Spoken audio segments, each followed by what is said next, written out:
इतनी देर से हम बोल रहे हैं, बातें कर रहे हैं, कैमरा ऑन नहीं है, कैमरा बंद पड़ा हुआ, तो कह रहा दोबारा बोल रहे हो। दोबारा क्या बोल रहे हैं, डॉक्टर के गए थे ये। और वो भी कब, जब डॉक्टर बैठा ही नहीं है। आज के लिए छुट्टी आ जाना घर की तरफ। आऊंगी मैं। हाँ, और तू तो मिलता नहीं है, मैं कैसे, तू गायब रहता है, रहने दे, इसीलिए नहीं आती मैं। फायदा भी तो नहीं है कुछ। तो इसलिए मैं तो आ गया। हाँ, फायदा तो जब क्योंकि वॉइस नहीं आती है, आप सबको मैं पहले ही बता देती हूँ, पहले ही बताती हूँ, हमेशा बोलती हूँ। साइकिल ली और चलती है। सही है मौसा जी, पापा की तरह तो नहीं है, कहीं हिलते ही नहीं जब तक कपिलाश में लेके जाएंगे। ये ठीक है, मौसा जी घूमते रहते हैं। तो मौसी आज 1 साल बाद है, तब मैं बात करने की भी हालत में नहीं थी जब मौसी आई। Hello friends, welcome back to my blog. तो कैसे हैं आप सब? और मैं हूं आपकी पूजा, और जैसा कि आप देख रहे हैं आज के ब्लॉग की शुरुआत हुई है किचन से। तो किचन से शुरुआत ज़रूर हुई है सॉरी किचन से शुरुआत ज़रूर हुई है, लेकिन ये मॉर्निंग का टाइम नहीं है, ये है आफ्टरनून यानी कि लंच का टाइम। और लंच में नहीं बना रही हूँ, तो चलिए आपको बताती हूँ मैं क्या बना रही हूँ। लंच तो हम करने बैठे थे, मैं और पापा जी। कपिल आशु अभी घर पर नहीं है, वो गए हैं डॉक्टर के पास। कपिल की कुछ तबीयत ख़राब चल रही है, तो बस इसी वजह से। और सबसे आगे कुछ बताने से पहले मैं आपको बताना चाहूँगी कि ये व्लॉग काफ़ी पहले का शूट किया हुआ है, और मैं काफ़ी टाइम से कोई भी न्यू व्लॉग आप लोगों तक नहीं पहुँचा पा रही हूँ, क्योंकि मैं एडिट नहीं कर पा रही हूँ। मुझे काफ़ी प्रॉब्लम हो गई थी हेल्थ को लेकर, जिस वजह से फ़ोन को हाथ लगाना, चलाना, यूज़ करना बहुत मुश्किल वाला काम हो गया था मेरे लिए। मैं फ़ोन यूज़ ही नहीं कर पा रही थी। मेरे कान के पर्दे में डॉक्टर ने बताया कि छेद हो गया है, तो जिसकी वजह से मेरा हेडेक बहुत ज़्यादा बढ़ गया था। इतना पेन था कि मैं अपने फेस को टच कर रही थी, तो उसकी वजह से भी प्रॉब्लम हो रही थी। तो फ़ोन तो आप सोच ही सकते हैं ना कि आप काम कर ही नहीं सकते उस पेन में। तो बस यही रीज़न था। तो प्लीज़ थोड़ा सा कोऑपरेट कीजिए और व्लॉग को एंजॉय कीजिए। और यही कारण है कि मैं ये व्लॉग भी बिल्कुल साइलेंटली ही बना रही हूँ। और क्योंकि एक तो शोर बहुत होता है, कूलर चल रहे होते हैं, इतनी गर्मी है, तो वॉइस वैसे भी डिस्टर्ब होगी, तो इसीलिए मुझे वॉइस ओवर ही कर रही हूँ। और इसी तरह से मैंने आज का व्लॉग शुरू किया था। तो चलिए मैं बताती हूँ कि मैं और पापा बैठे थे लंच के लिए, और तभी अचानक से आ गए आज मेरे मौसा जी और मौसी और उनका बेटा। मौसा जी आते रहते हैं क्योंकि पास में ही रहते हैं, बहुत दूर घर नहीं है उनका, हमारे घर से थोड़ी दूर ही पास में घर है, लेकिन मौसी नहीं आ पाती हैं उनकी हेल्थ की वजह से। तो बस उन्हीं के लिए फिर हमने अपना पापा जी ने तो लंच कर लिया था, मैंने फटाफट से अपना लंच वापस रखा। और मैंने उनसे लंच के लिए पूछा तो उन्होंने मना कर दिया है, क्योंकि वो लोग सीधा हॉस्पिटल से आ रहे थे, तो मुझे लगा कि लंच तो होना चाहिए, लेकिन उन्होंने मना कर दिया कि हम लोग लंच करके आए हैं और कुछ नहीं लेंगे लंच में। तो लेकिन फिर मुझे अजीब लग रहा था कि नहीं, कुछ तो होना चाहिए, क्योंकि लंच का टाइम है। और बाहर आप सभी समझते हैं हर कोई पेट भरकर नहीं खा पाता, जैसे कि हम टेस्ट के लिए खा सकते हैं लेकिन पेट भरकर नहीं खा सकते। तो बस इसीलिए मैंने सोचा कि चलिए चाय बनाते हैं, क्योंकि ठंडा शायद मौसी नहीं पी सकती थी, ये मैंने सोचा कि उनको शायद नुकसान देगा। तो इसीलिए मैंने चाय बनाई, और चाय के साथ सोचा चलिए थोड़े से पकौड़े बना लेते हैं। हालांकि गर्मी बहुत थी, लेकिन मेरे पास कोई ऑप्शन नहीं था कि खाने के लिए मैं क्या दूँ, क्योंकि नमकीन बिस्कुट तो सब नॉर्मली एक बिस्किट खा लिया, एक दो नमकीन की 1-2 स्पून ले ली, तो वो मतलब सेटिस्फेक्शन नहीं होता। मतलब मुझे लग रहा था कि बेशक बाहर से खा के आए, लेकिन कुछ होना चाहिए खाने के लिए। तो बस मेरा दिल किया, चलो मैंने फटाफट से अपना खाना रखा और लग गई थी चाय और पकौड़ी बनाने। तो अच्छा लगता है जब कोई आए। और सच बताऊं तो मौसी 1 साल बाद आई थी, पूरा 1 साल बाद आई थी, आपको आगे पता चलेगा। और वो इस टाइम भी हॉस्पिटल गई थी, और अपना चेकअप करा के वो सीधा घर आई थी। वो भी ठीक नहीं रहती हैं, क्या करें, और थोड़ा एज भी है और हेल्थ इशू उनको भी बहुत पुराने हैं, तो यही रीज़न है, तो वो नहीं आ पाती हैं। तो बस मैंने सिंपल से तरीके वाले पकोड़े बनाए हैं। आपने देखा ही होगा कि मैंने बेसन लिया, बारीक बारीक मैंने आलू को कट किया, और मोटी मोटी सी थोड़ी प्याज मैंने ली। उसी में फिर मैंने नमक, मिर्च और धनिया डाला, थोड़ा सा सरसों का तेल डाला। उससे पकोड़े ना थोड़े क्रिस्पी बनते हैं। तो ये मेरी सिंपल सी, सबसे सिंपल रेसिपी है पकोड़ों की। पकोड़े और भी तरीके से बनाते हैं, लेकिन ये है सबसे सिंपल वाला, जल्दी वाला। और दूसरा, इसमें बेसन कम यूज़ होता है, क्योंकि मेरे पापा जो है उनको ज़्यादा बेसन वाली पकौड़ियाँ पसंद नहीं है। तो और गर्मी भी इतनी थी, तो मैंने सोचा थोड़ा हल्का करके बनाते हैं। तो बस इसी तरह से मैंने सिंपल सी बनाई। और इधर मेरी चाय भी पक रही है, और मैंने इधर दूध डाल दिया है। उधर मौसी जी बैठी हुई हैं, तो मैं, एक तो होता ना जब कोई करने वाला ना हो आपके साथ, तो बहुत दिक्कत होती है कि आप अपने गेस्ट को टाइम दें या आप किचन में टाइम दें। तो थोड़ी सी ये दिक्कत तो हो जाती है, क्योंकि अगर आपको पहले से पता हो कि कोई आने वाला है तो आप पहले से सारी प्रिपरेशन करके रखते हो। लेकिन कोई अचानक आए तो फिर अब आपको किचन में भी जाना ही पड़ेगा। कोई आपके गेस्ट आए तो ऐसा तो है नहीं कि सिर्फ आप बैठकर बातें करते रहेंगे, आप उनको चाय नाश्ता कुछ तो दोगे ना। तो बस मेरे साथ भी यही है कि थोड़ा सा टाइम मेरा फिर किचन में निकल जाता है। तो पापा जी बैठे हुए थे, मौसा मौसी और वो लोग बैठकर बातें कर रहे थे। बीच बीच में मैं भी जा रही थी एक दो बार बीच बीच में गई, थोड़ी सी कुछ बातें की और आ गई, बीच में कुछ गई फिर बातें की और आ गई। इस तरह से मेरा चलता रहता है, किचन में भी काम चलता रहता है और अपने गेस्ट को भी मैं अटेंड करती हूँ। तो बस इसी तरह से मेरे देख लीजिए गर्मा गर्म पकोड़े तले जा रहे हैं। और मेरी कढ़ाई वही है जो आप शुरू से मेरे ब्लॉग देख रहे हैं, क्योंकि मेरा बिल्कुल दिल नहीं मानता कि मैं फ्राई करने के लिए अपनी नई वाली कढ़ाई ख़राब करूँ बिल्कुल भी। अगर वो ख़राब हो गई तो पहले तो ये कढ़ाई मैंने हमेशा साफ़ की है, लेकिन इस बार जब से इस तरह की हालत हुई है ना तो मेरे से नहीं हुई भाई, ये क्लीन बिल्कुल भी नहीं हो रही है। तो मैंने अब सोच लिया है कि जब तक ये यूज़ की जा रही है इसको मैं फ्राई करने के लिए यूज़ करूँगी और अपनी नई वाली कढ़ाई को मैं बचा के रखूँगी। तो बस इसीलिए मैं इस कढ़ाई का पीछा नहीं छोड़ रही हूँ। और इधर मेरी चाय भी बन रही है, मैं आपको दिखा रही हूँ कि चाय भी बन रही है, पकौड़े भी बन रहे हैं और गर्मी बहुत हो रही है। मैं आपको बता रही हूँ कि चिमनी का सहारा है और यही कारण है कि मैंने उस टाइम पर आपसे बातें नहीं की, क्योंकि सामने चिमनी भी चल रही है, कूलर भी चल रहा है, तो मेरे बोलने का कोई फ़ायदा नहीं होता, सिर्फ डिस्टर्बेंस होती। तो इसीलिए मैंने आपसे कोई बात नहीं की वहाँ पर और सीधा अपना काम करती रही। तो बस, और गर्मी से आप मेरा फेस देख सकते हैं और आप देख सकते हैं कि आप मेरा फेस भी देख सकते हैं थोड़ा सा मुरझाया हुआ है। हालांकि क्या कर सकते हैं, जब पेन है तो पेन है। और आप भी कहेंगे इसके हर व्लॉग में पेन हेल्थ और ये लो, तो क्या कर सकते हैं, मेरी हेल्थ है ऐसी, क्या ही कर सकती हूँ। ना चाहते हुए भी मुझे हेल्थ इशू होते हैं और कितना ही छुपा लूँ वो छुप नहीं पाते हैं, तो आपके सामने फिर वो बात आ ही जाती है। और यही कारण है कि जब मेरी हेल्थ ख़राब होती है, कुछ भी इशू होता है तो मैं ब्लॉग नहीं करती हूँ। यही कारण है कि मुझे नहीं अच्छा लगता, लेकिन क्या करें, बताना फिर पड़ जाता है कि इतने दिन मैं कहाँ गायब थी। तो यही कारण था। और इस टाइम तो मेरे लिए बोलना और कोई किसी तरह का भी फ़ोन पर मतलब कोई वॉइस, ये सब मुझसे बिल्कुल बर्दाश्त नहीं हो रहा था। लेकिन कूलर और ये सब फिर भी बर्दाश्त करना ही है। तो बस ऐसे ही अपना काम कर रही थी। पकौड़ियाँ मेरी तल चुकी थी, ये धीरे धीरे मैंने अपनी बाकी की पकौड़ियाँ भी बना ली हैं। थोड़ी थोड़ी बनाते रहो, थोड़ी थोड़ी तलते रहो, एक साथ तो सारी नहीं बनेंगी, सबको पता है कि एक बार में सारी नहीं बनेगी। हालांकि मैंने थोड़ी सी पकौड़ी बनाई थी, ज़्यादा नहीं बनाई थी कि मैं ज़्यादा बना लूँ वो ना खाएं, क्योंकि वो बोल रहे थे कि हम खाना खा कर आएँ। तो फिर भी मैंने थोड़ी सी बनाई कि कुछ तो खाएं, एटलीस्ट कुछ तो वो खाएं। तो मुझे अच्छा लग रहा था कि मुझे ना ऐसा लग रहा था कि वो बेशक बोल रहे हैं कि हम लोग खाना खा कर आएँ, लेकिन नहीं, लंच का टाइम है। और मेरे पापा को भी लगता है कि लंच के टाइम पर हैं या डिनर के टाइम पर हैं तो बिना खाना खाए नहीं जाने चाहिए। और ये हमारी आदत अब से नहीं है, ये हमें अपनी मम्मी से सीखा है हमने, कि जब हमारी मम्मी थी तो कोई भी गेस्ट किसी टाइम भी आए, कभी भी आए, कभी ऐसा नहीं होता था मम्मी के सामने कि वो बिना खाना खाए बिना चला जाए। तो वही आदत अपनी है कि बेशक अगर सामने वाला खाने के लिए भी मना कर रहा है तो मैं कुछ ना कुछ, मेरा ये रहता है कि मैं कुछ ना कुछ फिर नाश्ते में ऐसा रख दूं कि ये भी ना रहे कि वो बिना खाना खाया गया है, कुछ तो खाया एटलीस्ट। तो ये देखिए पकौड़ी बन रही हैं, साथ के साथ मैंने बिस्किट भी खोल लिया है, क्योंकि देखो पसंद का पता नहीं चलता, किसी को बिस्किट पसंद आ जाते हैं, किसी को पकोड़े। तो मैं थोड़ी सी नमकीन भी लूँगी। तो नमकीन मैं इस बार लाई थी पीनट वाली और ये मुझे बहुत पसंद है, लेकिन मज़ा नहीं आया मुझे खुद को ही खाने में, क्योंकि इन दिनों थोड़ा सा बरसात का, गर्मी का मौसम है तो इनका क्रिस्पीनेस थोड़ा कम हो जाता है, थोड़ी देर खोलते ही ये थोड़ी सील जाती हैं। तो अभी मैं तो जल्दी से नेक्स्ट टाइम नहीं लाऊंगी पीनट वाली, सर्दियों में ही खाई जाएंगी ये तो सर्दियों में ही लाएंगे। तो फिलहाल तो मैंने अभी ओपन कर लिया था पैकेट और ले गई थी नाश्ता रेडी करके। तो चलिए लेके चलते हैं नाश्ता।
चल रहा है देखो। तो ये मेरा भाई है, मौसी जी हैं, पापा जी को जानते हो, और ये है मेरे मौसा जी, और टीवी चल रहा है, इसलिए अभी बातें बाद में करेंगे। मौसी कितने टाइम बाद आई हो? मौसी कितने टाइम बाद आई हो? एक साल बाद? हाँ, मेरे जब मैं बीमार हुई थी, मेरे में बोलने वाली थी, जब मैं बीमार हुई थी तभी आई थी, जब मैं बीमार हुई थी तब आएंगी। 1 साल हो गया मौसी को, 1 साल बाद आई है। आज पता नहीं क्या चाहे, और खुद भी हॉस्पिटल से आ रही है। वही तो कह रही हूँ, मौसी खुद बीमार रहती है और अभी भी वो भी हॉस्पिटल से ही आ रही है। तो आज भाई आया हुआ था घर पे, मौसी को डॉक्टर के दिखाया तो इधर ले आया। तो भाई बहुत अच्छा किया, मौसी को ले आया, और हम बोलते रह जाते हैं मौसी को ले आओ, मौसी को ले आओ। मौसा जी तो आते रहते हैं, मौसा जी तो आते रहते हैं। मौसा जी तो अपना साइकिल ली और चलते। सही है मौसा जी, पापा की तरह तो नहीं है, कहीं हिलते ही नहीं जब तक कपिलाश में लेके जाएंगे। ये ठीक है, मौसा जी घूमते रहते हैं। तो मौसी आज 1 साल बाद है, तब मैं बात करने की भी हालत में नहीं थी जब मौसी आई थी।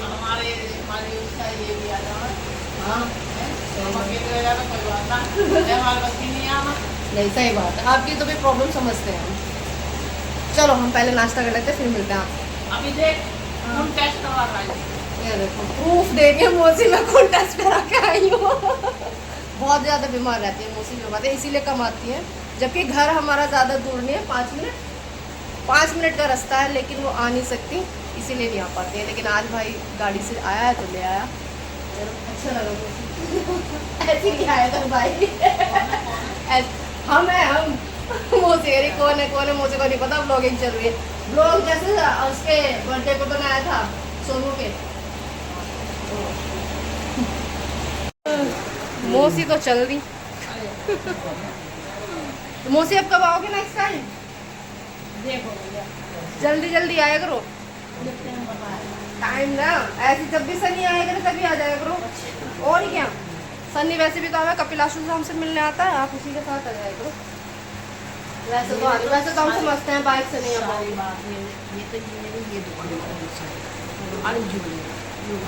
कमजोर भी हो गई, और जो भी देखा वो लोग कह रहा था कैसी लंबी चौड़ी थी कैसी हो गई। कमजोरी से तो बहुत फर्क पड़ता है। अब क्या करूँ मैं, ये दिक्कत है। सीधा लिखा हो जाता है। मेरे को आने जाने में कोई दिक्कत हो है, अब तो भगवान की गाड़ी हो गई है और कैसे भी आ जाऊँ, ये कमर पट गई है, इनसे परेशान हूँ मैं। मौसी चल रही भाई, पर मौसी अच्छा लगा तुम अचानक से आई। अच्छा लगा। कपिलाशु आ नहीं पाया बेचारे, डॉक्टर के हैं अभी तक, और दोनों डॉक्टर के गए हैं। कपिल की तबीयत खराब, बात हुई है ना, इसमें आ जाओ, रुक जाओ मैं लाइट चला। दुख है दोनों साइड। ये तो मौसी हड्डियाँ कमजोर हो गई ना अब आपकी, दोनों हड्डियाँ कमजोर हो चुकी हैं, एज भी है, बीमारी भी है, सारी चीजें हैं। ये हमारी गली में हमारे से भी बड़े बड़े हैं। मौसी मेरी हालत मेरी सोचो, मेरी तो अभी कुछ ना है, खुला हुआ है, हाँ। मेरी तो कुछ भी ना है जब मेरी ये हालत है। चलो मौसी को आने देते हैं। और कूलर की वजह से नहीं किया कोई रिकॉर्ड, क्योंकि वॉइस नहीं आती है। आप सबको मैं पहले ही बता देती हूँ, पहले ही बताती हूँ, हमेशा बोलती हूँ कि कूलर चल रहे होते हैं तो फिर रिकॉर्ड करने का कोई फ़ायदा नहीं होता। झरझर अभी भी आ रही होगी वॉइस, क्योंकि मैं कूलर के सामने ही खड़ी हुई हूँ, मतलब बाहर की साइड खड़ी हुई हूँ, तो बस इसी वजह से। और जब बातें करते हैं ना तो फिर फ़ोन वोन पर ध्यान नहीं रहता है। वो तो मैंने अचानक ही उठा लिया, उस टाइम पर चाय पी रहे थे ना, तो उस टाइम पर मैंने उठा लिया कि चलो थोड़ा सा रिकॉर्ड कर लेते हैं। मौसा जी तो आते रहते हैं, उस टाइम पर मैं ब्लॉगिंग कर रही नहीं होती हूँ। लेकिन आज क्योंकि मौसी जी आई थी बहुत टाइम बाद, 1 साल बाद आई थी, लास्ट ईयर जब मैं बहुत ज़्यादा बीमार थी, जो रीज़न मैं नहीं बता पा रही हूँ कि क्या बीमार थी, क्या रही थी, जो भी था, तो बस उसी टाइम पर मुझे देखने के लिए आई थी। उसके बाद आ जाएंगे। अरे देखो मेरे भाई बहुत जल्दी है मौसी को, और जाने की गाड़ी रेडी कर रही है। मौसी को तो आने दो। चलो मौसी को लेकर चलते हैं। तो वो कितनी जल्दी है, वो मेरे मौसा जी को ज़्यादा जल्दी हो रही है जाने की। तैयार खड़े हैं एकदम, बिल्कुल रेडी खड़े हुए हैं जाने के लिए।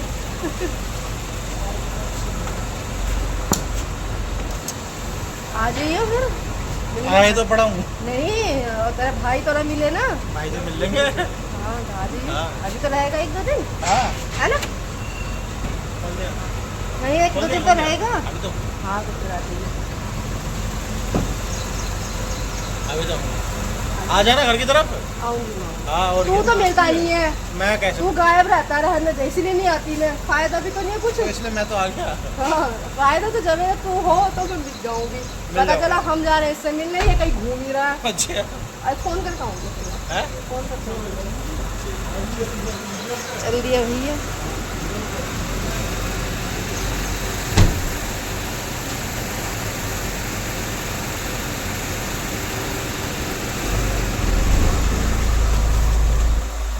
चल दिए भैया।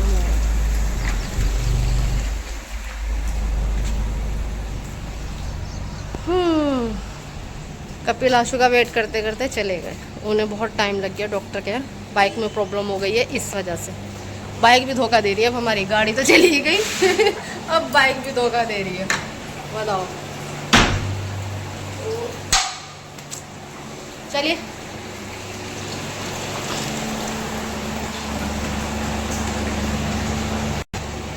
चाय के वो प्लेटें वगैरह उठा लेती हूँ, वो भी ऐसी रखी हुई है हमारी अभी तक। आ गए 2 जने। हाँ, और उसकी शक्ल कैसी लग रही है मेरी तो घर में देखियो भाई, मेरी भी ऐसी हुई। कोई बात नहीं, मैं तो पड़ी हुई थी, पड़ी क्या बैठी थी। अभी गए हैं मौसा मौसी जी, चमकता हुआ चांद ये आके गए थे डॉक्टर के। और डॉक्टर का किसी का रोग है ये। हम ठीक है, डॉक्टर के जाना। हाँ ठीक है, ये घूमने का मन हुआ चले घूमने मतलब डॉक्टर के यहाँ की क्या कैमरा चालू कर दिया जब से लगी हुई हूँ दोबारा कह रहा हूँ दोबारा बोले। इतनी देर से हम बोल रहे हैं, बातें कर रहे हैं, कैमरा ऑन नहीं है, कैमरा बंद पड़ा हुआ, तो कह रहा हूँ दोबारा बोल रहे दोबारा क्या बोल रहे हैं। डॉक्टर के गए थे ये और वो भी कब, जब डॉक्टर बैठा ही नहीं है। आज के दिन छुट्टी डॉक्टर की आज के दिन छुट्टी है, ये डॉक्टर के यहाँ से आ रहे हैं। इतना पागल बना रखा हमारा। डॉक्टर के यहाँ तक तो पहुँचे ही ना है, पहले ही आ गए बाइक खराब कर गया जो कह रहे पापा ये बाइक ही ठीक कराने जाऊंगा डॉक्टर के, क्या क्या यही कह रहे थे। तो पूछ लियो मौसा जी से हम बाइक में पानी लगा रहे हैं आज की डेट में। हाँ, जब बाइक तो अब रिटायर पे जा रही है, गाड़ी भी चलेगी, बाइक भी रिटायर पे, पता नहीं अब पता नहीं भैया क्या आएगा देखो क्या आएगा। गाड़ी के लिए भी बहुत दिनों से सोच रहे हैं, लेकिन गाड़ी का नहीं हो पा रहा है देखो। लेकिन बाइक कुछ तो चाहिए, गाड़ी या बाइक में एक तो लेनी ही पड़ेगी। तो देखते हैं गाड़ी या बाइक। वैसे गाड़ी के बिना एक बार को चल सकता है, लेकिन बाइक के बिना नहीं चल सकता, तो शायद पहले बाइक ही लेंगे। देखते हैं जो भी लिया जाएगा, जो ऊपर वाला दिला देगा वो ले लेंगे बहुत देर बैठे बातें की हमने, तुम्हारा वेट करा। फ़ोन भी कर रही थी मैं, फ़ोन भी ना उठा रहे तुम। मौसी आई हॉस्पिटल से, मैं कह रही मौसी अब कब आओगी ये कह रही जब भगवान बुलाएगा 5 मिनट की दूरी पे है मौसी का घर, दूर नहीं है। सिर्फ हमारे घर से निकल के, हमारी सोसाइटी से निकल के रोड क्रॉस करके उनका घर, और रोड क्रॉस करके इधर हमारा घर, आमने सामने घर है। लेकिन बेचारी नहीं आ पाती अपनी हेल्थ इशू की वजह से। तो आज सनी ले आया, पता नहीं वो भी कैसे ले आया। वो खुद तो आता है, जब भी आता है खुद तो आता है, लेकिन मौसी का मुश्किल हो जाता है ना। मौसा जी तो आते रहते हैं। तो फिर क्या करा तुमने इतने घंटे? धूप से की सर्दी हो रही थी। क्योंकि कैसे लेटा कैमरे में, कैसे कैसे नहीं सर, कैसे लेटा हुआ है। आ जाओ दोस्तों, क्या कर सकें, लेट ही हैं, थक गए बेचारे। आ जाओ दोस्तों, क्या है ये, फ्रूटी पी लो इसके हिस्से की पिए। फ्रूटी पियो, हाँ मेरे हिस्से की पियो ठीक है, Frooti P low, Frooti P. अभी लेके आया हूँ। मौसी आई, मैंने देखा फ्रिज में कोल्ड ड्रिंक है, फिर मुझे आया, मैं मौसी तो जब भी मैं पीने की है, ठंडा पीती ना हो। फिर चाय बनाई, पकौड़ी बनाई, थोड़ी सी गप्पे शप्पे मारे हमने। मौसी बैठी होगी, ले चल कोल्ड ड्रिंक ना मौसी अभी तो गई है, 15 मिनट या 20 मिनट मुश्किल से हो गया है, 15 से 20 मिनट ही हुआ अभी है। दवाई ना खाई थी ना आज उन्होंने, सुबह की ना खाई, दोपहर की भी छूट गई, तो फिर इस वजह से चलेगी। सनी कहने लगा, मैं कह रही पापा कह रहे हैं सीधा शाम की रात की खा लियो। मौसा जी कह रहे थे रहने दो, कभी हमारे सर पे ही पड़े हो इसकी दवाई देनी जरूरी है। एक टाइम की दवाई भी छूट जाए तो दिक्कत तो हो ही जाती है। चलो आई तो सही इस बहाने, वो बेचारी चाहे कैसे भी आई, बैठी रही। मैं किचन में लग गई तो मुझे कह रही मैं तुझसे मिलना है, तो किचन में लगी। अब क्या करें, अकेले बंदे का यही काम है ना, अब या तो वो वहाँ बैठ सकता है या चाय नाश्ते की तैयारी करेगा तो वो कैसे बैठेगा। तो इसलिए मैं फ्री होकर बैठती हूँ, जो भी मेरे घर आता है ना अपना काम फिनिश करके फ्री होकर बैठती हूँ ताकि प्रॉपर टाइम दूँ। चलो पी लेते हैं, हम पी लेते हैं और आप सब भी पी लीजिए। गर्मी में यही सब अच्छा लग रहा है बस।